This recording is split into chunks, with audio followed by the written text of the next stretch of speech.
This is Dr. Marsha Koger with the Granted in Style radio show. How's everybody doing? How's everybody? Did you have a good week this week? So I'm here today. Of course, you know we're still quarantined in, but we're maintaining and managing here. Have a lot of exciting things to talk about today. I just feel like I want to provide you with as many resources as possible during this time. So today we're going to talk about nonprofit organizations. As you know, I'm an expert in the nonprofit field. So we're going to talk about nonprofit organizations and we're going to talk about that process. And I have with me in the studio, I'll say, is my son, Lawrence Koger, who actually we had the opportunity to start a nonprofit for him this week. So I'm really excited about that. So say hello, Lawrence. How's everybody doing today? Good. So thank you for the round of applause. Okay. So actually this week, Lawrence started his own nonprofit. It's called Help the Trenches. So he's going to talk a little bit about his nonprofit and what he plans to do through his nonprofit, as well as we're going to talk about his process. Well, okay, let's have you get started. We're going to have a conversation today. So Lawrence, tell me about what's Help the Trenches. Why did you want to start Help the Trenches? And what do you plan to accomplish with that? So pretty much Help the Trenches has been a long time coming. I've had, a lot of different thoughts on how I could just kind of give back to the community. So Help the Trenches is a Baltimore-based nonprofit organization that uses workshops, events, and outreaches to focus on mental and emotional stability, pretty much known as mental health. So, it's definitely for adults, it's for children, but it's just really trying to understand and help people become aware of themselves. Like a lot of things is, people aren't aware. People have very little awareness about what's going on, how to become the best self they can really actually be. So our slogan is, your community needs the best you. So how are we going to help people understand and kind of give back to their community being the best self? So that's kind of. Okay, that's good. And as you know, we're all quarantined in. So right now is a time to start a nonprofit organization. And much to my surprise, so I think it was Wednesday, Lawrence wakes up with this idea about the organization. It's something, though, that he's been kind of developing for really the last couple of years. And so, of course, I'm ecstatic because not everybody understands and gets the whole concept of nonprofit. That basically, just real quickly, the differences are when you think of an idea, you want to think of the right structure for it. Should it be a nonprofit? Should it be a for-profit? Should it be an LLC? Should it be a corporation? So a lot of times your mission will dictate what type of structure you should have. So a real quick determination is for-profit is for you, nonprofit is if you're going to do things for somebody else. Mm-hmm. So with his organization, he's really going to help people, help the community, help people who are involved in the community. So when he told me about this idea, I was ecstatic. So with this process, it's usually a 3-step process in doing your nonprofit. You have to become incorporated with the state of Maryland. You have to get an EIN tax number, and then from there, you have to file paperwork with the federal government. Mm-hmm. So usually when I've done this process, it's taken a couple of weeks, but I don't know if it's because of Corona, but the process was streamlined where we were able to do this whole process in a day.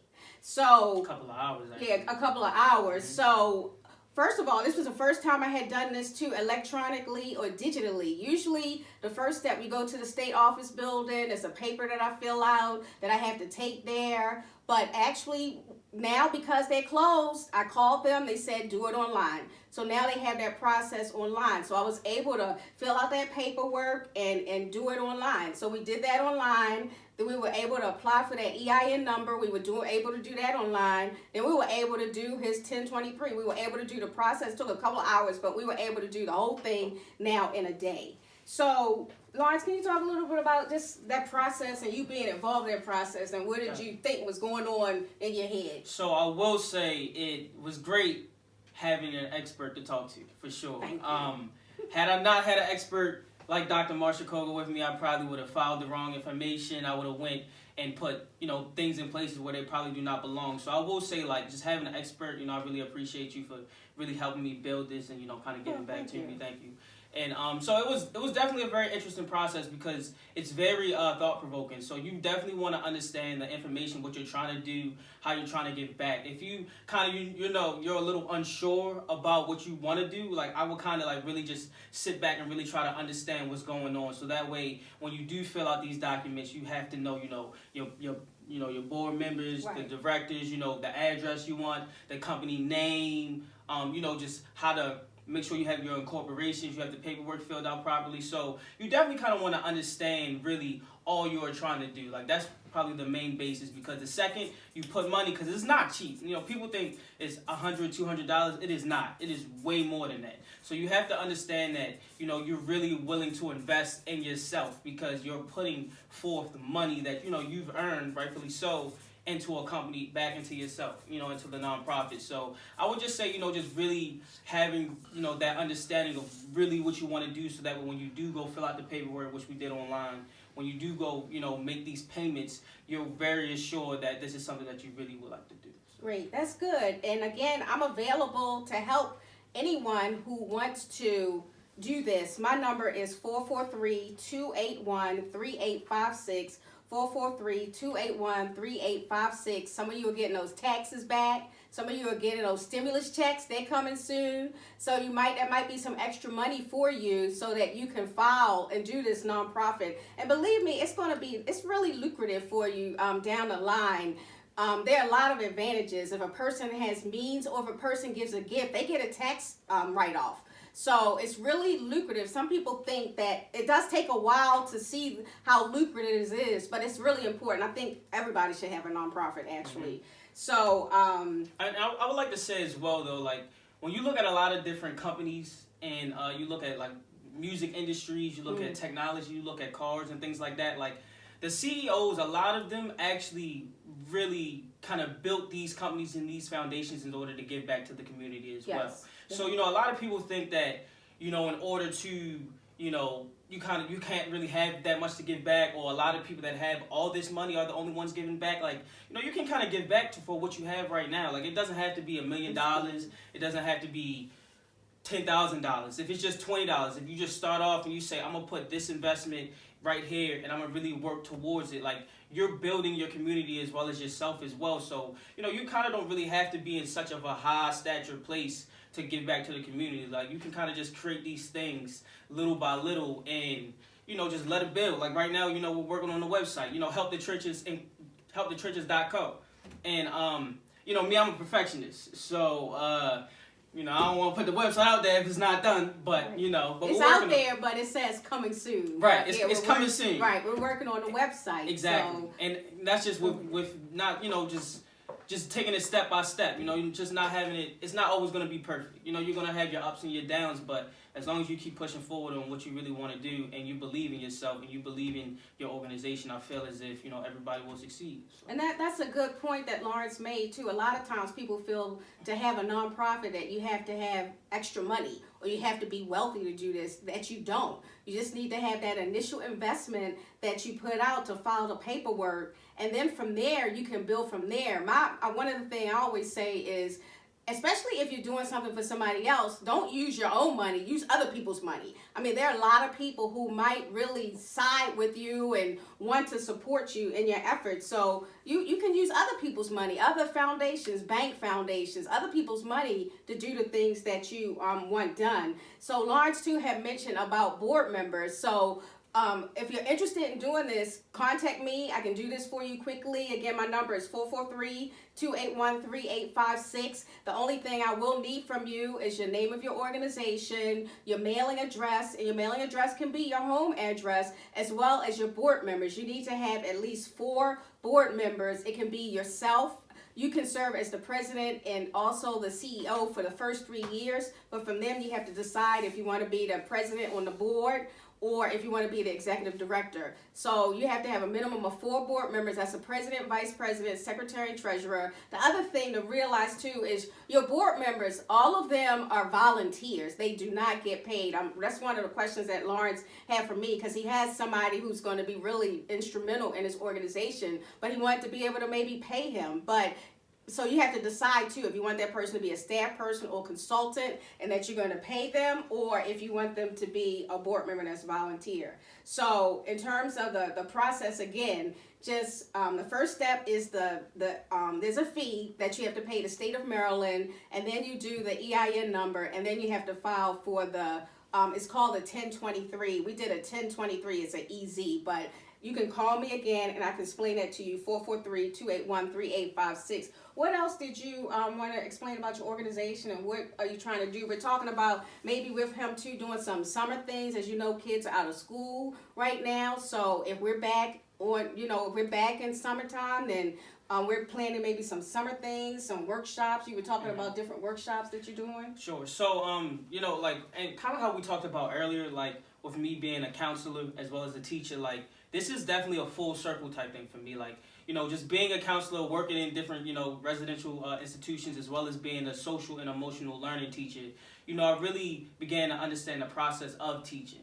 So with just kind of understanding just how to teach, how to engage, and how to kind of get to a level where everybody understands is where, like, I wanted to really kind of put what I understand and what I've learned back into the community, which is why I want to do workshops. So, I have ideas for workshops as in, effective communication, right, how to respond instead of reacting. So, those are definitely things that I feel like people are very unaware about, only because when, people think effective communication is just being very direct. Right. Or people think that when you have a conversation, you're supposed to react. Like, those are things that you kind of really don't want to do. You want to respond. You want to be thoughtful. You want to be empathetic. We talk about empathy a lot. Yeah. You want to be able to understand where the person is coming from. So I just want to be able to kind of, like, have these workshops for adults and for children as well, in the way, though, I would like to have them. Because, right, everybody's a lecturer. It's, look at this PowerPoint, look at this slide, like, let's do this. No, let's play these games. Let's listen to this music. Let's have a conversation. Let's, like, do different workshops together as a community, so that way, when you kind of go back into your day-to-day, I'm not telling you to change. I just want you to be aware. Right. So when you have that awareness, that's a spark. Yes. Oh, maybe I should probably try this now, just to kind of inform you and just give you what you feel like you need in the day-to-day in order to succeed. So, like I said, we'll just definitely be having a lot of different workshops. You can follow it on Instagram, Help the Trenches at Instagram, I guess, Help the Trenches on Instagram as well as Twitter. And, it's just starting out, so, we're definitely building it. We're definitely trying to get it to where I feel like it can be very, very, very, like, a positive impact on the community. But definitely, like, workshops like effective communication, I feel like is really good as well. Okay, and we're going to talk a little bit about communication. I want to spend some time talking about that. But even before that, like, you all can probably hear or see his passion in doing this. So my main theme, I've developed a technique, and it's a whole mantra or theme. It's called Passion is Fundable. So, like I said, too, this is developed within him over the past really 2 years or so, that it's really important to really tap into the passion, because, like, just even in hearing him, he sounds really passionate about it, and he's done a couple of things to get to that place of him just starting this organization. So, I do offer classes. I'm going to be doing some digital online classes, probably through Zoom, because part of this process there's a first part of this process, even to get to, before you get to where he is, where you have to really get in touch with your passion. And I have you answer the 5 questions. Who are you? What do you do? Who do you do it for? What does that population need? And as a result of what you do, how do they transform and change? And you have to really be able to answer those questions to get to the point where you form your organization. And the important part of those questions is those 5 questions actually become components of a grant proposal. So it's important that you spend time on the back end really getting in touch with your passion. And I do want to say that, Dr. Marsha Koger's class is wonderful and it's great, because there are not many resources out here for starting a nonprofit organization. I will tell you that right now. Like, I'm a researcher. When I want to do something, the first thing I do is Google it. I research it. I look, what can I learn? What can I get? What type of resource can I use? And when I tell you that when you do this research to starting a nonprofit organization, there is not many resources out there as well as yours. So I will say that, like, just understanding this class and taking this class and going through these workshops are very, very good for starting a nonprofit, because when you go on Amazon and you look at these books, you look at, these YouTube videos, there is not enough. It is not enough to really kind of get you in that mindset and to get you where you feel like you really need to be. So I will feel as if, taking your classes very Okay, thank you. And I'm working on a book that goes along with the class. My family, I've been working on this book for a while. Need it. So now Lawrence really said, you need to finish that book because he couldn't find anything. So I've been working I'm about maybe 2/3 done. So I'm going to be finished soon. So I want to spend a little bit of time talking about communication. That, as you notice, Lawrence did mention in his, when he was talking about one of the workshops, he wants to do a whole workshop on effective communication. And I really want to talk about that. That is so crucial, especially right now. A lot of us are at home with quarantine. We're at home with our family members, spouses, our children. And for some people, it's been good time, a good bonding time. And some people, it's been a really difficult time because you haven't really spent this much time with your significant other and your children. So it's really important during this time. This might be a little bit of a rough time. There might be some things that you go through, but this is a time to really get to know one another. I'm going to tell a little story that Lawrence actually had gone away to college, and when he came back, he decided to come back and live with us. So he did, so he can get himself settled and get everything together. And it was a really good time because as an older adult child, it was a chance for us to really get to know him, just really get to know him. And it really dawned on me that I felt like I really didn't know him. I didn't know him growing up. Like as a parent, we're so busy teaching and training up the child that I felt like I really didn't know him as a person, an individual. So it's been really very refreshing and just a great experience with getting to know him, getting to really know him and understand him as an adult, actually. And I think that comes with, just being empathetic to whoever you're communicating with. Like, like everybody, when you have a conversation with people, you say, okay, I want to fix this. I want to do this for you. Instead of just saying, wow, like, I understand, I feel you. Like, you're not always trying to solve the problem. You're just, bringing yourself to that person's level as well and just saying, like, wow, I understand. So, I feel like everybody was very empathetic when I came back to just kind of understand what's going on with me and my situation instead of just trying to, like, make me do this or try to improve me to do this, A, B, C, and D. It's just, wow, I feel you. And then I felt like that was able to grow the relationship as well. So. And to really even listen to our children at all ages.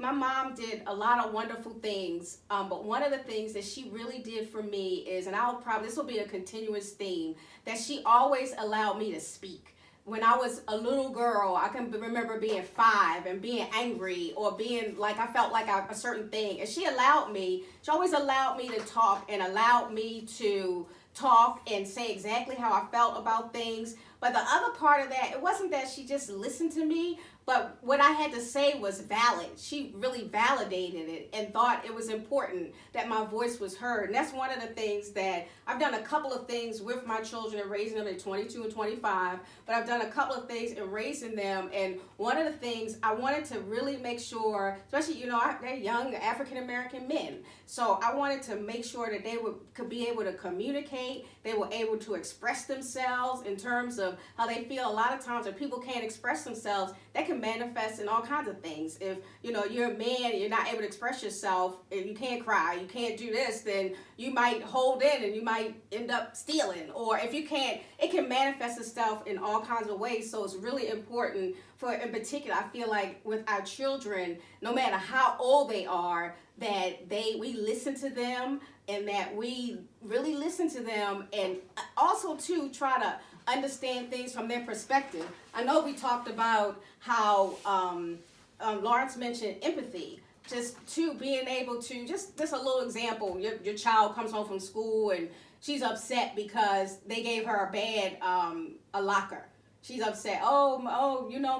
They gave me a bad locker. You might think, are you kidding? People are dying out here. This is the quarantine. Like, who cares about, like a locker? Why, we're in tough times. But But at the same time, that's what she went through that day. That's what she was going through. That's what was important to her. So it's important for us to, as parents, to really listen to our children, to validate their feelings, to really explain things, and be empathetic to their plight and what they're going through. What other tips or things would you want to say about communication? And you'll be able to learn that through a Help the Trenches workshop. You know, Okay, like that's right. it's all about emotional intelligence. It's Yes. just all about, just understanding, who you are, the people around you, as well as understanding, your triggers. There are a lot of different things in this world that people are just not aware about. Yes. Like it wasn't until I began teaching and, going through these different classes and these different types of trainings and these different workshops for me to understand, and just, research for me to understand, like, wow, like, there's more to communication than just talking. Right. There's active listening. Active listening is the most active activity you can really do. A lot of people passive listen. So, just one ear out of the other, but instead of active listening to where you just really absorbing the information and you're able to respond back to the person. So like there are a lot of different things that we do in our day-to-day which we kind of take advantage of. And I just feel like, we just do training, do workshops, and do different events, like we can all kind of come back as a community to really just teach and really get back. So and even when he was talking about communication, and as we talk, I'm looking at somebody in the face, in their eyes. I'm looking at him, really listening to what he has to say. Sometimes, a lot of times we're on our phone. Yeah, I hear you. We're on our phone, so we're not really doing that active listening. Talk a little bit too about body language. Oh yeah, a lot is seen in body language, and that's a form of communication too. Yeah, body language is huge, because body language is pretty much something that our body reacts to. There's a thing called the limbic system inside of our body, and pretty much that just gives us a type of biological reaction. So with body language, a lot of people don't understand that they are doing things that they don't even know they're doing. So you can really understand and really research body language and learn through these workshops, like just how the body reacts to certain things. Instead of saying, you might say something to somebody and their body might react a certain way, but they might say something that's completely different than how their body reacted. And the body tells the truth. So, just understanding the body language you give off as well as the body language that other people give off to you, you'll be able to understand, and it'll help you communicate better in many different situations. That's good. And again, back to that whole communication. And again, like I said, that this is a time we should really be getting to know one another, like really getting to know one another. Not just listening to D-Nice. Right. Oh, I have been listening to D-Nice, having a blast every night, and just having some fun. So, and have some fun during this time. I know people are doing some things that are responsible, but at the same time, watch some Netflix movies or just, really enjoy yourself. This is a time we can really enjoy ourselves during this time and just have some fun. I know I've been listening to some comedians. They've been on YouTube. So, but I wanted to go back to the communication too, that sometimes in communication and family communication, it can be hard because your children might say some things to you that might hurt your feelings, you feel like, you're a child, how dare you say that? But again, that's their perspective, and that's how they feel, and that's what they're going through. So as parents, we need to be open and being able to listen and receive that, and to be able, so sometimes these communication conversations can be really hard. So with that, I wanted to talk about just expectations of your significant other, your husband, wife, your son, daughter, that a lot of times too, I feel like that, for instance, a son might have an expectation of a mother, and I might have a certain expectation of my sons as sons. Just a quick little example. I know my youngest son in particular, he really said that cooking was important to him, and he really wanted me to cook every day. And I had been going to school for the last 10 years, so I didn't cook every day in my household, but I didn't know that was important to him. I didn't know that was the expectation that he had of me. So he was disappointed because I didn't cook every day. But that was his expectation of me, but I didn't know that until he told me that. So sometimes we're going around having these sort of unrealistic expectations of each other, and it's important to know what the words mean, to have things defined. Like, for instance, one of the things, my husband, we talk about having your back. That, I want to make sure you have my back as my husband. And he says, I want you to have my back. So, but then what does having your back mean? What does having my back mean to you? Maybe your definitions of having your back might not be the same. So it's important to be clear on the expectations in the relationship, as well as even defining what the different terms and different things mean. Anything you want to add to that? Again, back to nonprofits, or if you want to talk to Lawrence for Help the Trenches, or if you want to have me do your nonprofit, I can do that for you. Now online, the number is 443-281-3856 and Help the Trenches. He is I'm on Instagram right, and Twitter, and helpthetrenches.co. Website is coming soon.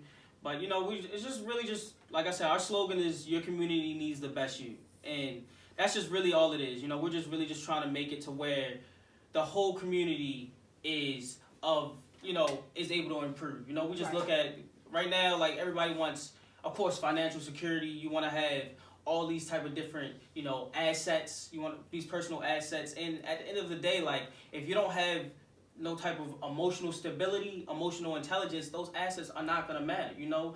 Even being disciplined, that is an emotional mindset. Yes. That is something that you really have to go through and really train yourself. So we're just trying to kind of give people the ability to really use more than 10% of their brain. Give them the ability to really use as much brain capacity as possible, because in a way, like, that's kind of how you find peace, just being able to really understand. I feel like understanding is not really, something that people really do a lot. Like we kind of go through life subconsciously. We're not conscious. We're not, being very aware. We're not present in the day-to-day, and we just don't really understand. So we just want to give people that ability to understand life and to live life as best as they possibly can throughout their community. So great. So that was Lawrence Koger, who is the president, founder, and CEO of Help the Trenches. The tagline is, your community needs the best you. So again, if you need some help with starting your nonprofit, we were able to do it in a day. We did it electronically. Give me a call at 443-281-3856, 443-281-3856. And this is Dr. Marsha Koger with Brandon and Style Radio. Lawrence, you have any words or any questions for me that maybe I haven't answered in this process that need to be answered? It's been a real learning journey for him, as well as just asking me questions. He asked me about the board. He asked me about other things, as well as there are some resources that I do have a textbook that I use in my class that's called Fundraising and Grant Writing. It's a book. So I was able to give him that, and he's going through the book as well as just relying on me for resources. But again, really during this time, think about starting that nonprofit. We have time. You have time to vision and plan. And if you need some help with what you're going through, I'm at 443-281-3856. Anything else you want to say, Mr. Lawrence? Yeah, pretty much. I just feel like being in quarantine, it's definitely a good time to start. Like, many people don't know when we'll, be out of quarantine, when we'll be able to walk the streets again like regular people. But at the end of the day, like right now is a good time to start, so that way when everybody is able to go back outside, you'll have it. You'll be established. You'll be working on what you need to work on. So great. I wanted to add real quick, I have a lot of resources that are available for nonprofits. There are all kinds of funding. I have a list of about 20 organizations here for people to get money, especially if you've been impacted by coronavirus. So Wells Fargo, Sony, the Visa Foundation, United Health Group, the Robert Wood Johnson Foundation, Lilly Endowment, PepsiCo Foundation, PNC Financial Services, Missouri Foundation for Health, William Penn Foundation, Bank of America, J. Paul Getty Trust. So it is a good time to start a nonprofit, and there are funds right now that are available for nonprofits. So again, if you're interested in starting a nonprofit like Lawrence just did, my number is 443-281-3856. That's 443-281-3856. And again, everyone, thanks so much for listening to Brandon and Style. This is Dr. Marsha Koger, and I'll see you all next week. Amen. Agree with God, move with God, end with God, and never doubt God. Thank you. amen.